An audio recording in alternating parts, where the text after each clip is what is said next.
You are listening to Democracy Watch, the News Collective's weekly news report, bringing you alternative and undercovered current affairs from Vancouver and the Lower Mainland.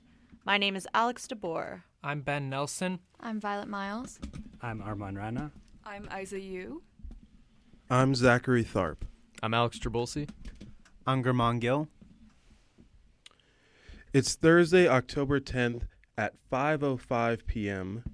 We're broadcasting from UBC's Vancouver campus on the ancestral, traditional, and unceded territories of the Hunkaminam-speaking Musqueam people. On today's show, we'll be focusing on the recent allegations of misconduct faced by UBC Greek life. But to start today's show off, we have some profiles of ridings in Vancouver for the upcoming federal elections. Thanks, Violet. As you can see, we have a full house today. So in the Vancouver Quadra riding, which is this riding here in UBC, the incumbent Liberal MP is Joyce Murray. She won in 2015 in a landslide, securing 59% of the vote. Her nearest competitor that year was Conservative candidate Blair Lockhart, who secured 26% of the vote that year. In that election, the NDP candidate Scott Andrews obtained 11%, while the Green candidate Chris Constable received only 4% of the vote. Given that this is considered one of the most secure Liberal seats in the country, having been held by Liberals for 35 years, there hasn't been much recent polling available about this riding. You can probably check it out on 338.com, which has like a 99% chance of a Liberal victory. Given that this is, and the riding includes UBC, as I mentioned, and western portions of the suburban west side in Vancouver, including some of the wealthier households in Vancouver. The incumbent Joyce Murray succeeded Jane Philpott as president of the Treasury Board. She's had a long career both in provincial and federal politics as well as in business. There's a great interview in the Tyee by Michael Harris called Joyce Murray's Toughing It Out, if listeners want to learn more about her positions. The other candidates are Conservative Kathleen Dixon, an investment banking executive, geologist, and mineral exploration entrepreneur. Then there's NDP Lake Kenny, a veteran of the Canadian Armed Forces. The Green Party's Jeff Wright, an engineer, researcher, and professor. People's Party Sandra Philosoph-Schipper, a private and business owner. And so one of the issues that I sense is going to be important to residents in this riding, as someone who lives and talks to other residents in this riding, is tackling climate change and preserving the environment. Joyce Murray has historically emphasized dealing with climate change.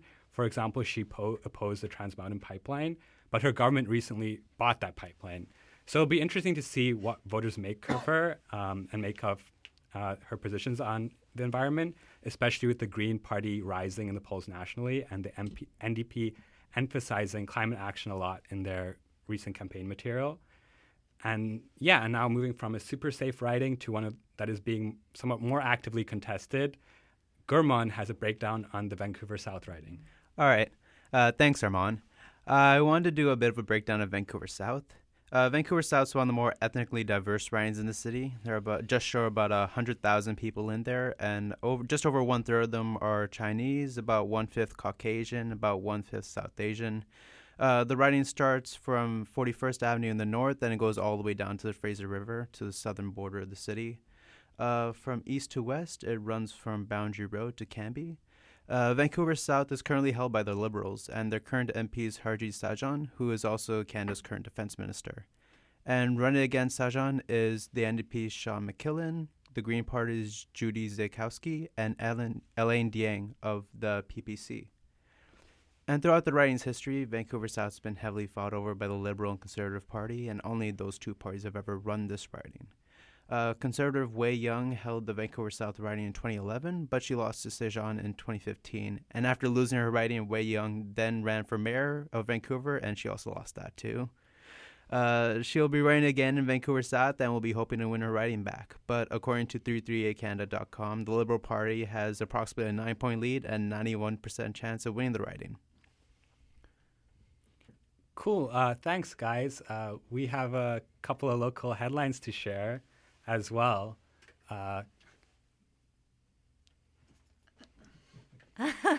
Sorry, there's so many people in studio. So the first headline is about the Vancouver Parks Board and Recreation. So they recently endorsed final 2 reports on van play, Van Play is the city's Parks and Recreation master plan, like their strategy. So Van Play will guide the board as they continue to plan and grow parks and recreation in Vancouver. The Van Play strategy will have sweeping implications, according to the park board, for much of the board's day-to-day operations, as well as its parks and faculty planning. So the Van Play strategy relies on 3 bold moves: equity, needs assessment, and connectivity. So that means the park board will take stock of its assets. Then they'll work to address imbalances in the delivery of those assets, those resources, and work to create healthy communities by encouraging the connection and integration of parks and facilities with existing neighborhoods and neighborhood cultures within the city and more broadly the region. So now for another Alex on the News Collective. Thanks, Alex.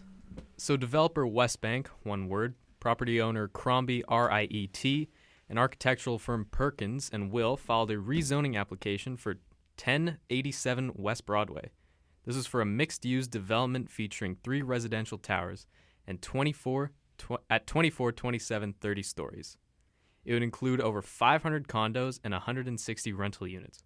People from the neighborhood are concerned about the increased density and lack of green space. Others voice concerns over the sporadic nature of the density and the lack of graduation between 1 to 2-story buildings and high-rises. Residents in favor of the project argue that the project does not go far enough in adding homes to the neighborhood. And now for a sports headline from our resident sports expert, Ben Nelson. Thanks, Alex. So this past weekend, the Vancouver Female Ice Hockey Association hosted one of their annual Come Try Hockey events. It was aimed at young female players 4 and up to come and try hockey for their very first time. Kids participated in drills and passing exercises, among other events. It took place at the Killarney Ice Rink and was a real community affair. Each player got their own on-ice volunteer to help them if they needed it, and the equipment that the players used was completely from donors. All players needed to do to play was have a form filled out, and then they were able to borrow hockey equipment. Hockey is one of the more costly sports for kids in Canada, so the event provided a great opportunity for them to play at no cost. The goal of the event is to get young girls playing hockey and to expand the Vancouver Female Ice Hockey Association. It is reported by the Vancouver Sun that 30% of the players who go to the Come Try Hockey events join the league.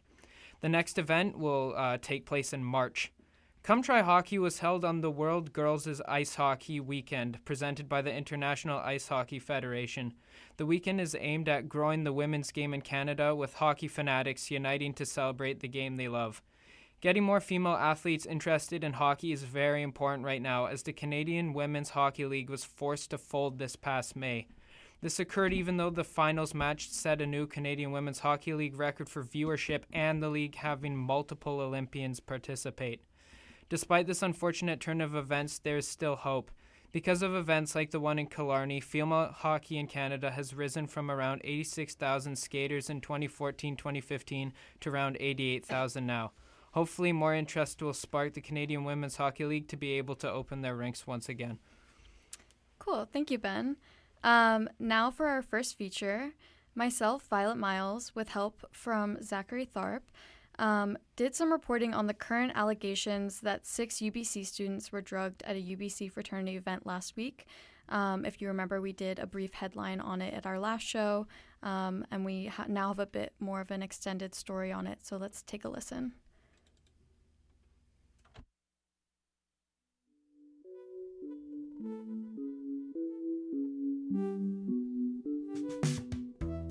Following up on the headline we covered last week, UBC fraternities are currently under investigation by the RCMP following recent allegations of misconduct. On October 1st, UBC professor Dr. Marina Adshade tweeted alleging that 6 women were in Vancouver General Hospital after being drugged at a UBC fraternity event. Adshade brought into question whether Greek life, or fraternities and sororities, should continue to exist at UBC. My name is Violet Miles, and this past Wednesday, October 9th, I asked UBC students to share their thoughts on these allegations and Greek life in general. Yeah, so there were allegations. There's an investigation underway right now about 6 women allegedly being roofied at the fraternities. what was your reaction to hearing that news? Yeah, I don't know. If the allegations are true, I just think it's absolutely ridiculous. I have 5 sisters, so to know that they can't have the same privileges that I do to go to a party and feel safe and like they're just going there for a good time. I don't think anyone goes to a party looking to get roofied. And no, seriously, I don't think anyone goes to a party looking to get roofied. And the fact that you have to use drugs to sleep with people really says a lot about your character. And if that actually happened, I think the people that did it should really look at themselves and, well, I mean, they should be punished if they're figured out. But if they it's never figured out who did it, should really do a lot of introspection of why they're doing what they're doing, because it's ridiculous. I'm like kind of speechless, because what kind of ethics have been like, do to get into a frat? Like, you have to show like a certain set of qualities, and I think that just those actions kind of display that those set of like individuals do not possess that, and I'm kind of like disgusted. I was really surprised and also scared for people that I knew or anyone, and I hope everyone's okay.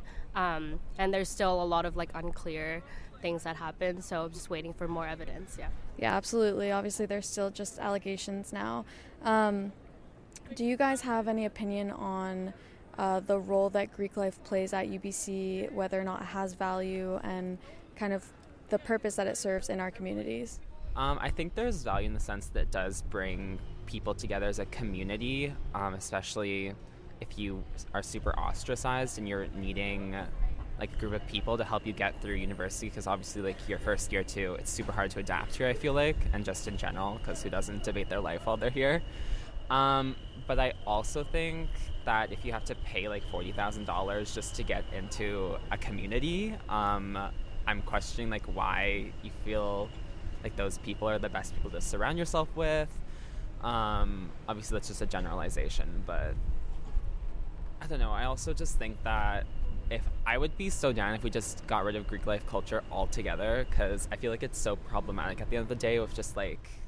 Yeah, I think Greek life has the potential to make community, but as Aiden was saying, I think like your community is based on privilege, because you have to have the privilege to even spend the money and spend time partying rather than doing other things. So I think it's just helping like perpetuate a classist kind of university experience where the people who have the privilege and the ability to go and spend their time doing these things are the ones who end up getting that community.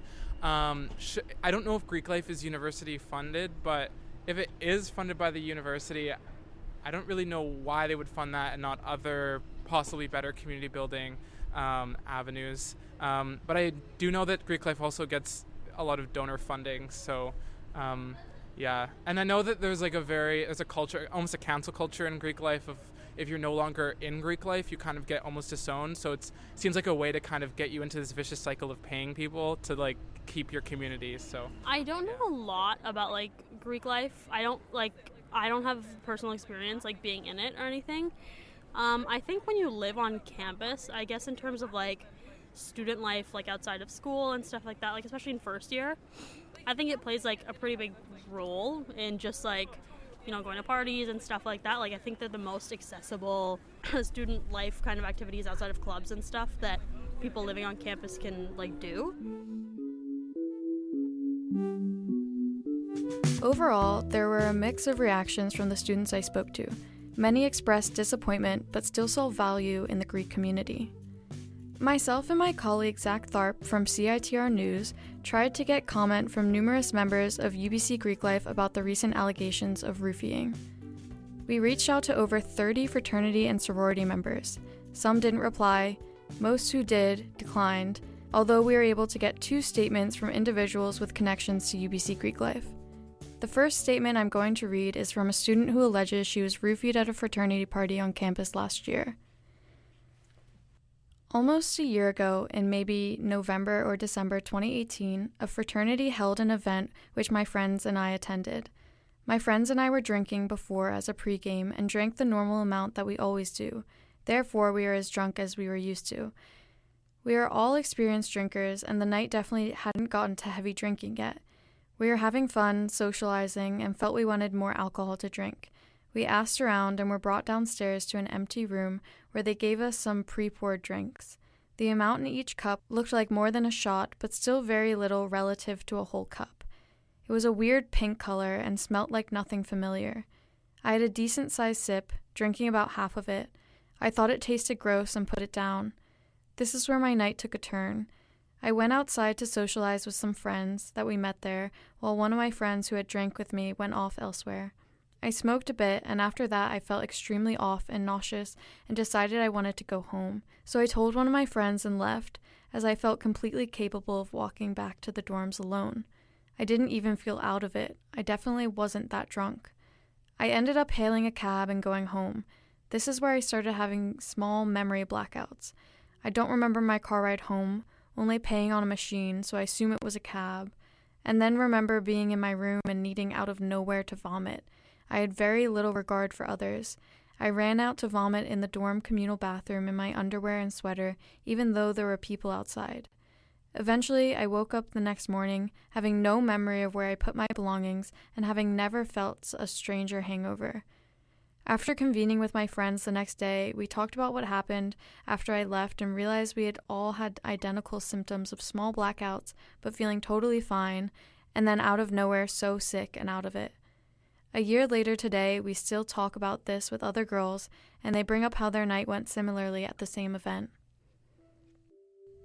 If these allegations are true, it reveals a disturbing pattern taking place behind the walls of these frat houses. A current UBC sorority member spoke with me about the recent drugging allegations on condition of anonymity. She gave me some insight on how the UBC Greek community has been dealing with the recent events. This individual told me she was shocked to hear of the allegations. If the RCMP investigation finds these allegations to be true, she expects the Greek community to respond swiftly. She told me this kind of behavior is not welcome or tolerated in the community. Both frats and sororities receive annual training from SASC on sexual assault prevention. They also do workshops on harm reduction. She wants our audience to know that herself and her sisters take this matter very seriously and fully support survivors. She defends Greek life, asserting that her chapter is a place where she feels loved and welcomed, and that Greek life is a part of UBC that continues to help students find a sense of belonging and acceptance. I will continue to follow this story closely, and I look forward to hearing the Interfraternity Council's public statement. At the time of publication of this story, the AMS is currently reviewing their relationship with the frats, and the RCMP investigation is still underway. Thank you for listening. Reporting and production by Violet Miles. Reporting assistance by Zachary Tharp. Editing by Alex DeBoer. The song you heard is Focus by A.A. Alto.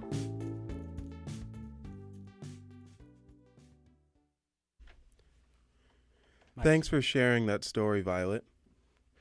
It's unfortunate to hear about these allegations, and I hope some people, I hope the people involved will get the justice that they deserve. As you just mentioned, over a week ago, Dr. Adshade's tweet that seemed to be a catalyst for this movement and questioning the benefits of the Greek system was posted. A friend of mine, Alex Wynn, reported on these events for the campus newspaper, the UBC. Right, and in Alex's article, she discusses how the AMS, or the Alma Mater Society, just reviewed the relationship that it has with the fraternities on campus, and that just happened last night. Right. The reason behind this is that AMS gives insurance and legal protections to fraternities using student fees. If the motion brought up yesterday about the relationship is approved, then AMS will have to submit a final review by their November 6th meeting. For now, the university itself is reviewing its relationship with the fraternities. However, the question that still remains are fraternities more liable than an asset? I guess we'll find out. Yeah, so it was really interesting doing this piece, and I think what I found the most interesting but also kind of disturbing was I reached out to so many members of the UBC Greek life community, and I know you reached out to some as well, and the ones that did answer, as I mentioned in my report, declined to comment, and a lot of them kind of said that it was because they were told not to comment by the president of their chapter or whoever it was. And I know you have your own experience in Greek life, not at UBC, but I was hoping maybe you could kind of talk about your own experience and maybe speculate why there's a bit of control when it comes to talking about this situation, which is obviously very sensitive, and there's an investigation underway, and obviously that factors into it. But I kind of wanted to hear your thoughts as a former fraternity member. Yes, I, in fact, was a fraternity member at the University of Tennessee in the United States. Fraternities in the South, which is where the University of Tennessee is, the southern area of the United States. Greek life is very big there and very closed doors. Not most of the time the university doesn't really know what's going on. And sometimes, like when things come up in the news or things are mentioned, a lot of times there will be a more like an emergency meeting to say where everyone gets together and basically a script is written out for what people should say. Overall, though, it's mostly just, don't say anything if, something did happen and, if the university asks you and they question you, then if you don't have 100% don't know, don't just say you don't know. And it's just people will leadership will try to tell you to be more quiet in a sense and just say you don't know and move along kind of thing, which I can't say is happening here necessarily. I don't know. But it seems very similar to what has happened in the past when I've been part of the Greek system. Yeah, and whether or not these allegations are true, I think they are concerning, and I think that they deserve to be taken seriously. And that's kind of why I wanted to pursue this piece further past last week's headline, because I don't want to see it get swept under the rug, like I have seen some other things in the past at UBC. Yeah, thanks for sharing your perspective. Yes, I also thank you for allowing me to speak and everything. I just want the people out there, the women involved in everything, just to know that people do care and that this is a big thing, and it shouldn't these people involved should be the last. And hopefully, with what happens with what AMS is doing, and hopefully the university will be more involved or will say or will comment soon. And after this meeting with AMS, they will reach out to news to us or to other news stations and just be transparent about what's going on, and hopefully that these girls will be the last that we have to hear about it. Yeah, thanks, Zach. It's really interesting to hear your perspective as a former frat member on this kind of issue. So we're going to take a short break. You're listening to Democracy Watch, CRTR 101.9 FM, and stay tuned for more local content.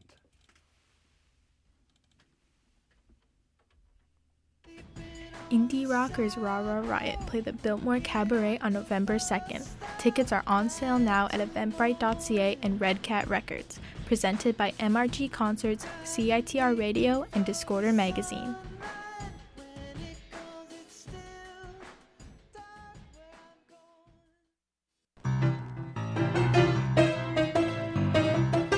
Without the help and support of our friends, we here at CITR wouldn't be able to bring you all the great music, art, cinema, and culture that you love. Thanks to the long-standing support from the Rio Theater, we are able to keep you informed on all the great artists, films, and everything else coming to town there. For all the current information about who and what's playing at the Rio Theater, visit their website at www.riotheater.ca.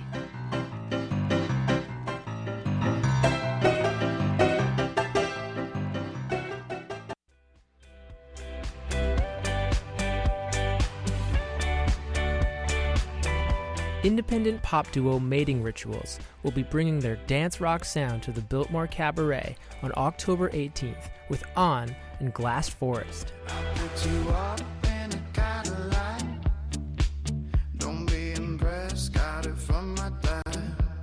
Get your tickets now at mrgconcerts.com or Red Cat Records.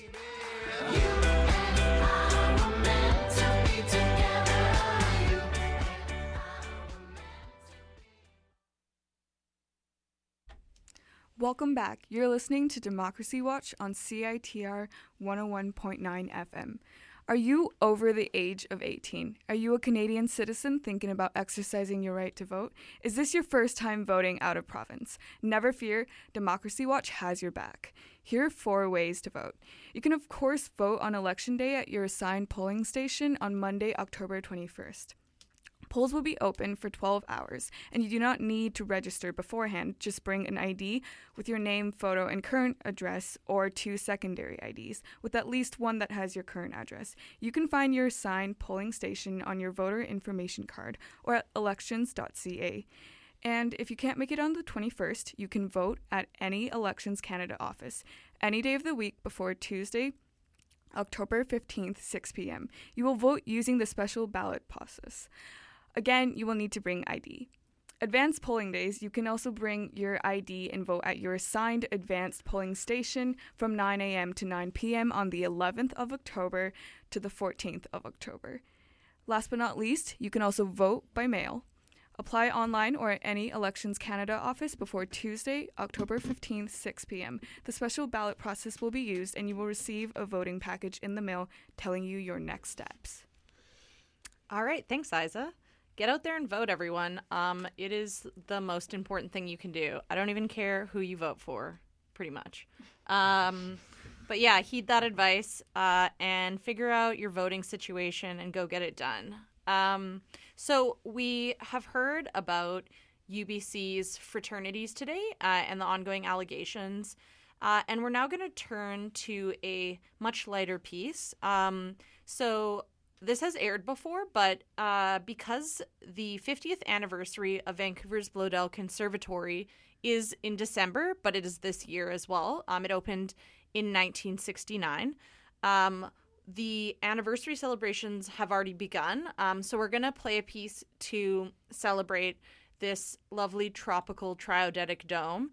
For those who don't know, the Bloedel Conservatory is, as I mentioned, a triodetic dome. So it's like a glass circle that has 3 different environments in it. There's a desert, a tropical environment, and one others. But it's altogether, it's quite a tropical experience. There's a lot of birds, parrots, cockatoos, like a ton of different types of birds. I don't know anything about birds, but there's just a huge amount in there from all over the world. There's also a great diversity of plant life, and it is really kind of an otherworldly experience. And so we're glad it exists. And so we're going to take a listen to this piece that I edited together a few months ago. It's called Charlie and Lina, and it's about a woman who used to work at Bloedel as a gardener, and she would help take care of the parrots, and a bird that she sort of fell in love with named Charlie. So let's take a listen.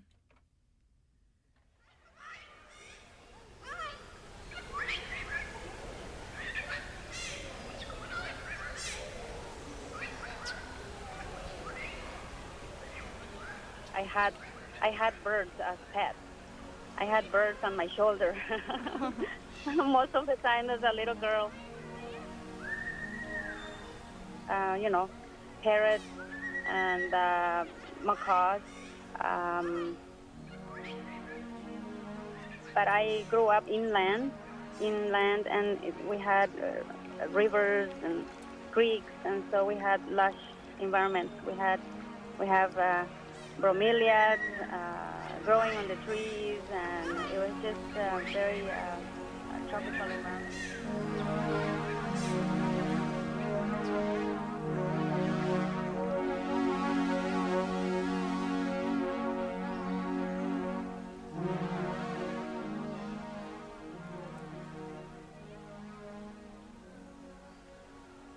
I come from the state of Oaxaca, which is on the Pacific coast, and my hometown is a fishing village called Puerto Escondido. It's quite known nowadays.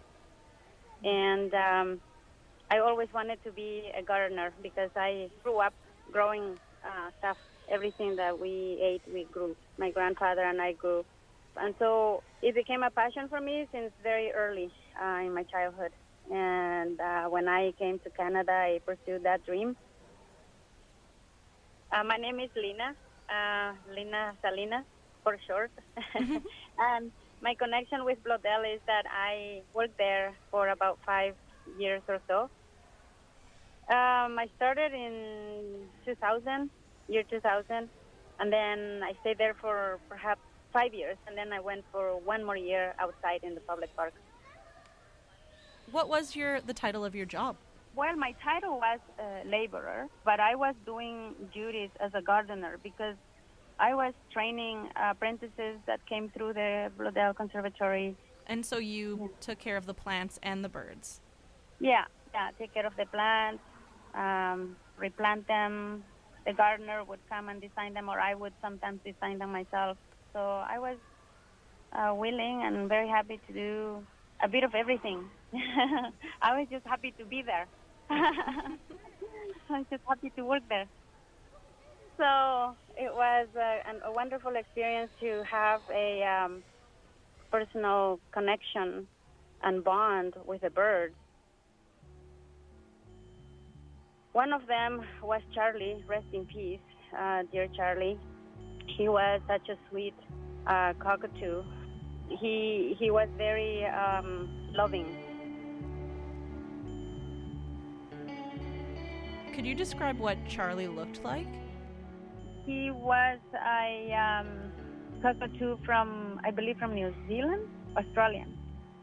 He was white with a tinge of like salmon, and he had like an orange crest. When he got either excited or afraid or showing any emotions, he would bend those crests. They're like very fine. When they stand, you can see the bright salmon color. He was the good size, like the size of a macaw, but shorter tail. Black, dark black eyes. Yeah, beautiful. He was just very beautiful.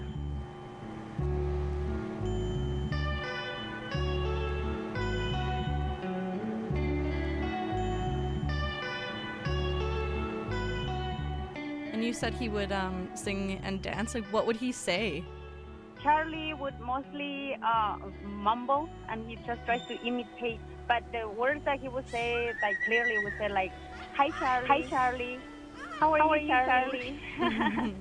Those he would say clearly. Charlie had this personality where he just makes you laugh, you know, and he would make people laugh. All the kids that would come. Charlie would just stay there still, and you think he's just not going to do anything, and then suddenly he starts talking and dancing and making all these kinds of sounds, and people would laugh, and he would laugh too, and then people start laughing because he's laughing, and it was such comical. He was so comical. He sometimes, would have temper tantrums if something wasn't right. He would like suddenly bite. They have feelings. They communicate. They tell you when something is wrong.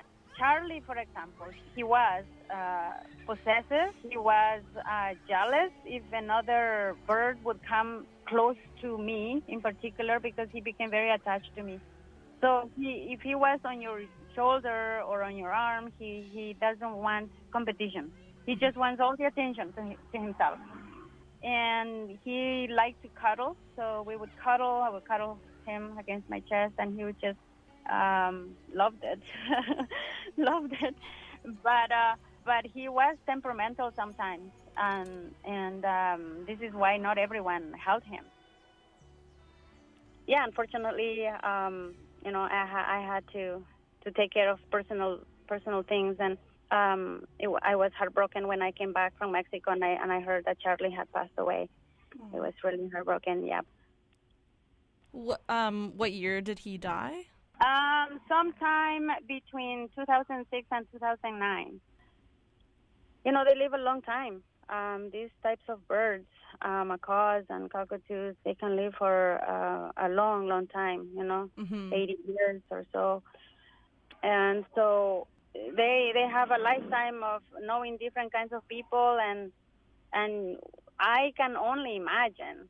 I'm not an expert, but I can only imagine they get to know people, and they get to spend a lot of time with different kinds of people, and they become attached to these people that care for them, and then suddenly these people leave. Yeah, one of the volunteers I was speaking with said that parrots often are looking for homes. There's often parrots that need to be adopted. Yeah, and I think that's wonderful that Bloedel is a refuge, not only for people who want to go and have a wonderful time, but also for birds. A lot of people came there to escape the rain. A lot of people came there to take pictures. We just hang out. Bloedel, I think, is a refuge for many, many people in Vancouver when we need a little break or just want to go to a different, like the tropics. You don't have to go so far. Just go to Bloedel. Yeah, it's like its own little world, right? Exactly. Yeah, it is such a unique place.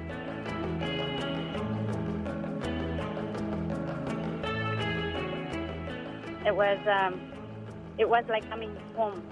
Every day I went to work. It was just wonderful to have the birds there and the beautiful plants and the humidity level, and it was just, everything was wonderful. But I still go and visit there and visit the birds and see the flowers. Nice to see some more changes, and it's nice to see that some of the old trees, like palm trees, are still there, and it's just more beautiful each time I visit it. It's more beautiful. I hope that Bloedel will stay open forever. Yeah. So do I.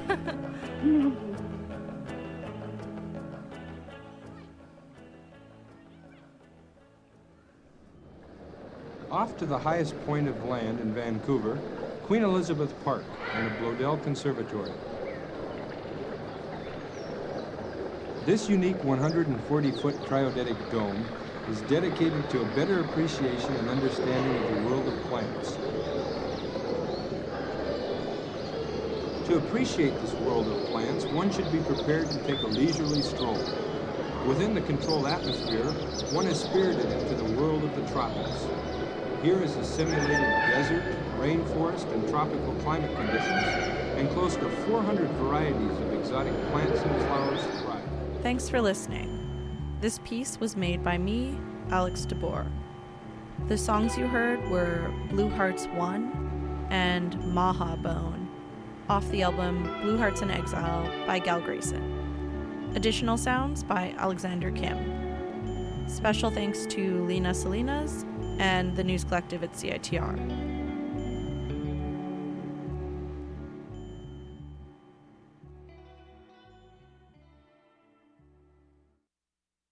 Thanks to the long-term support of the Rickshaw Theater, Discorder lives.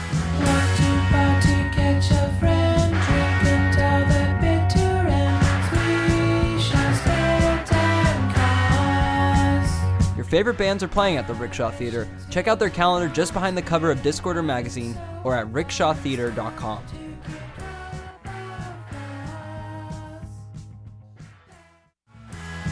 Discorder. Do you want to voice this one? Yes, I do. Okay. Do you want me to voice it? I can Yeah, voice yeah, it. please voice That's this the one. wrong mic. I forgot. You dip. I can't believe I put up with this. And I asked for a grape soda, you asshole. Okay.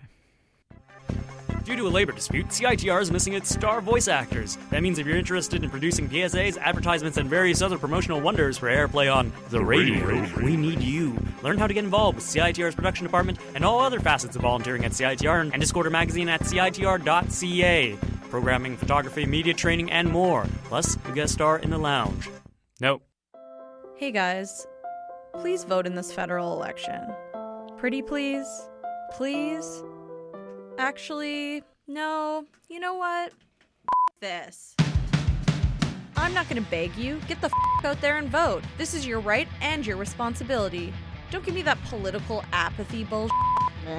What's the point? We're in a climate crisis, an opioid crisis, and a housing crisis. Your vote can actually do something about those things. We know the system is messed up, so let's fix it. Start by voting. Election day is October 21st. To register, find early voting dates, and any other info, please visit elections.ca. And we're back. You're listening to Democracy Watch on CITR 101.9 FM. We just heard a piece on the Bloedel Conservatory, which is turning 50 this year. It's a rebroadcast. So hope you enjoyed that little experimental treat. We have about 10 minutes left in the show. And we were pursuing a couple stories this week that didn't turn out. So we're just going to have some conversations, some roundtable discussion, since there are many of us in the studio today, on a few news issues, both local and national. First, I wanted to just do a bit of a recap on the first English language leaders debate that happened on Monday. I'm sure people have heard some recaps, but this one will be different because we're different people and a lot of you guys are young students, so it's still interesting and relevant. And part of it was shot like 10 meters from where we are now. That's true. I walked into a shot, I think, at one point. Like, they were filming, and I was like, what? And, like, anyway, so, yeah, they were filming in the UBC Nest, which is, like, the new sub-building where CITR is located. I watched, like, half of it there. Armand, you were in the crowd, too, watching? Yeah. It was broadcast on some TVs. What were your first... What takeaways did you have, Armand? I think most people found it a lot of candidates. I think it's been covered a lot. And just the kind of format of the debate. But I think on the whole, I was expecting a lot worse because they did something interesting where they allowed people to ask, you could ask another candidate one question. Yeah. And I found those interesting, and they were often entertaining as well when, like, Scheer immediately turned to Trudeau. Yeah, I remember that. So I think there were a few things that they tried with, like, 6 candidates, I think, that didn't work out so well. And there are other things they tried that worked out all right. So just in terms of the format, I think it was better than I expected, because I was expecting it to be a lot worse with 6 candidates. Well, I mean, like, I'm sorry, why was the block involved?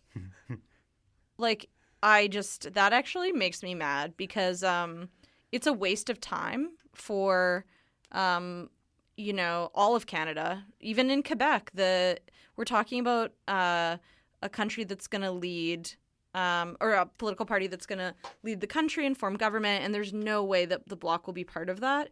I mean, yeah, they're going to get some seats in Quebec, but, like, it's a huge waste of time and a distraction from, like, actual issues, though I'm not saying Quebec separatism isn't an issue, but, yeah. And also the PPC, like, again, I mean, I guess Bernier could prove that he had a chance of winning enough seats that they had to let him in or whatever, but also kind of a waste of time, in my opinion.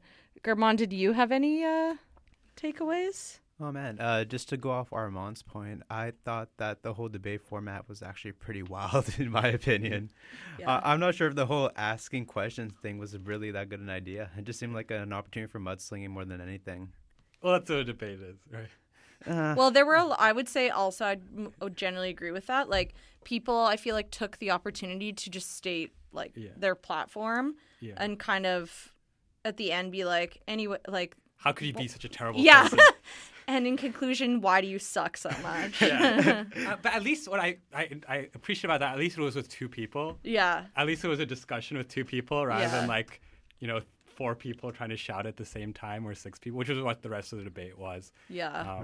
Right. But yeah, I agree that, yeah, they didn't actually ask genuine policy questions of the other candidates. Another thing on what you were saying, in terms of, like, the Bloc, it's also the way the whole discussion around Bill 21. It seemed like all the politicians were trying to skirt around the issue and not actually, like, offend anybody in Quebec, but at the same time, like, confuse people enough in the rest of Canada so that, people don't get upset about it. That's and politics. Yeah, it baby. it was really just frustrating to watch. I think just because I don't think people at least in urban areas in Vancouver, are super concerned that we want to stop. Totally. That oh no, there are too many people who wear different types of hats in our government. I don't know, working as teachers, and we need to have laws against that. Yeah, it's a very regional issue being Yeah. discussed on a national stage. But there's a lot of votes in Quebec. And yeah, I mean, I thought that it was interesting how much space that topic took up. It was so funny that Trudeau now has his stance is that his government might be willing to intervene. He's the only one that would consider maybe intervening. Yeah, that's a strong position. And he's like, then why don't you commit to maybe intervening, Jagmeet Singh? And it's like, and it's clearly because his cabinet has told him not to say that. Yeah. Like Jagmeet's points at his turban and his beard and is like, I clearly am against it. My whole life is fighting that bill every day, he said. But I thought Trudeau's wishy-washy stance was pretty funny. I mean, he had the strongest position, though, right? Yes. Formerly, the strongest position of any candidate was that in the future I may consider intervening. Yes. Yes. Absolutely correct. Which is kind of. It's funny. Yeah. I'm interested though too in whether you guys, anyone here, thinks that the debates really make a difference in swaying voters' minds. Because I personally know who I'm going to vote for already. Well, I have voted. I did early voting. But I don't think that the debates make a difference for me. But what is your take on that? Yeah, I would personally prefer more long form debates where I can actually understand a political party's platform. I think we hear a lot of stories in the news about certain scandals and what's bothering a candidate, but we never hear about more about what a candidate stands for. And if we had just had longer conversations about political issues instead of the same mudslinging that we've seen throughout all the scandals we've seen so far. Yeah. We already know all this stuff, and the debate was more just a reminder of everything that's wrong with the candidates instead of what the party stands for as a whole. Because if you were trying to ask me what's different between the Liberals and the NDP, I might be able to list a few differences, but the average person may not be able to really understand what's going on there. Yeah. What do you think, Armand? Yeah, I think there are a few people. I think the clips are the big ones. I don't think a lot of swing voters actually who don't follow politics that much. I don't think they necessarily watch the whole debate. I think a lot of those types of people, they just might see a few clips here and there. And I think oftentimes when you watch things in the context of the debate, I remember the opening of Andrew Scheer, he made some he took a question and he turned it into questioning Justin Trudeau's how could you fire those women and all those things. And that seemed kind of very out of context in the form of the debate. But it's very kind of effective when it's clipped later, and even other moments when there's a discussion about abortion, where I remember Elizabeth May, had a very good moment, and that might have been appropriate even in the context, but also just as a clippable moment.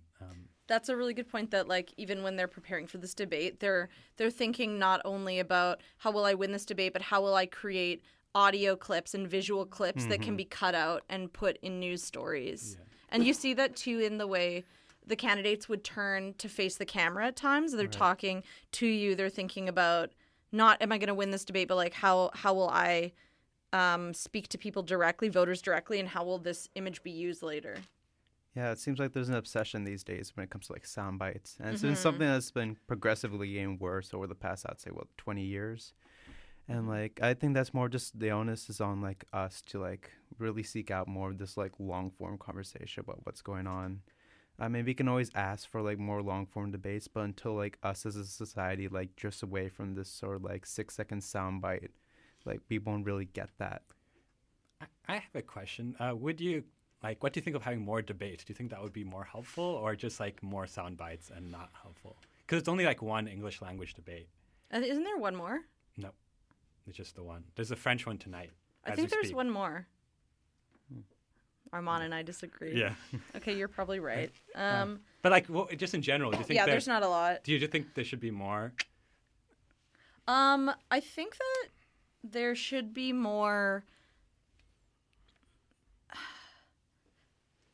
Like, okay, I mean, I think part of the reason I like municipal or civic politics so much is because it's the closest we have to direct democracy, where we have citizens going and speaking to council, to their elected officials, and having council listen to them, hear their concerns, ask questions. We don't have enough of that in provincial or federal politics. There's very little opportunity to really hold your politicians to account. And of course, that is by the nature of those levels of government too, because you're further and further from the actual area and people you're representing, because you go to Victoria or you're in Ottawa or wherever, and you kind of like get more removed from the neighborhoods and the people you're representing, I think. So I think if there were more debates or rather maybe not so much debates, but question and answer kind of public speaking opportunities between publicly elected officials Like and town their halls? constituents, like town halls. Yeah, I think that would be helpful for me. Definitely. Yeah. And I don't know. what do you think? Yeah, I love the whole like town hall event style. I think we only see that more in the U.S. and like honestly, that's what I've been like. Oh, yeah? Yeah, like I watch The all two those like Americans thing. CNN town halls all the time. They're so interesting. Like you actually get to like understand like what a person stands for, and we don't really see that a lot in Canadian politics, which really I found weird. Like to be honest, like do we have like town halls for all the major candidates? Well, there was this. There have been. Or go ahead, Armand. Well, there was this CBC kind of series where they had like face to face, which was kind of even like was quite interesting because they had like different citizens in Canada just like literally sit in a seat in front of a candidate for 5 minutes, right? And ask them questions, and then they had like 3 or 4 of those citizens over the course of an hour, and then like the moderator would come in after that citizen had done and just like ask a few more follow-up questions. When was this? I think it was just like the last couple of weeks. Oh, okay. I don't think I've seen And it. yeah, I saw it online. Like it's on like the CBC Gem app, and I think that Okay. was very similar. It was quite different to a town hall in the sense that there was a lot of focus on like an individual telling their story, like their complete story of their life situation and what they're looking for in a candidate. As against, I think oftentimes you see in a town hall is just like a single question, like, oh, Yes. so and so is a student, and this is my question. Yeah. I think that from the debate too, I'm really struck by, and like we were just talking about, Bill 21, and how, which is the bill, for those who don't know, which in Quebec that prevents people who work in public spheres from wearing outward religious symbols, like wearing a turban or a hijab or kippah or whatever.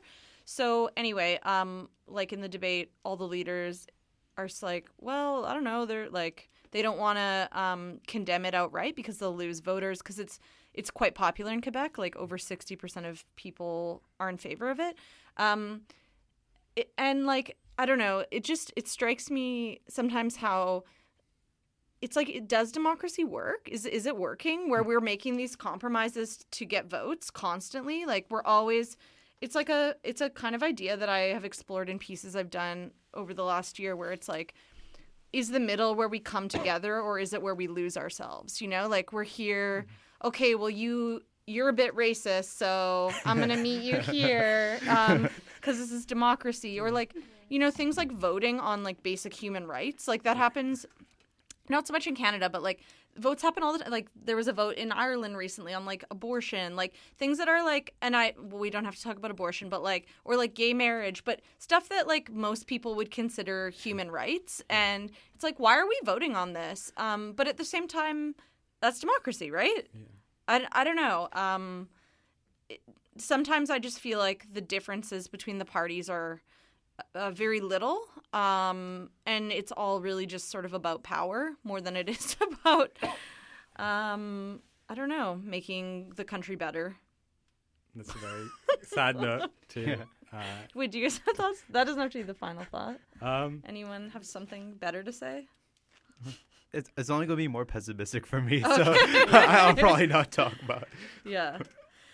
Well, I think there's the actual doing of politics can be very messy, but I think when you look back over like a long period of time, you can sometimes see progress in terms of like trends. Like That's true, Armand. Like for example, like the fact that there's somebody of color who's running for the first time in a major party.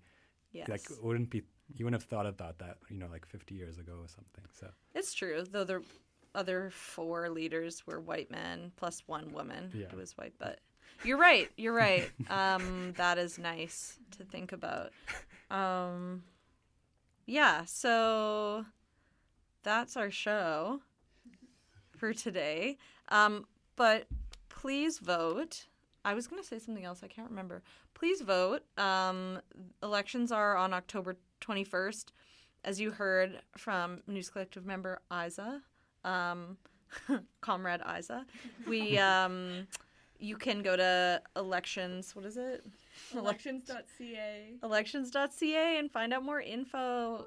Do some early voting if it's still open. It is, which Until we the learned. 15th. Until the 15th. who here has voted? I have. Nice. High five. Okay. American. We- 17. Okay, we've got some Americans and we've got some 17-year-olds. And I haven't voted yet. Yeah, I'm waiting last minute. I'm voting last minute too. Okay. Let's see. Okay. And Thank you for listening to Democracy Watch. We're here every Thursday at 5 p.m. on CITR 101.9 FM. Tune in for local news coverage. And yeah, I think that's all I have to say. Thank you for listening, and stay tuned for more CITR programming.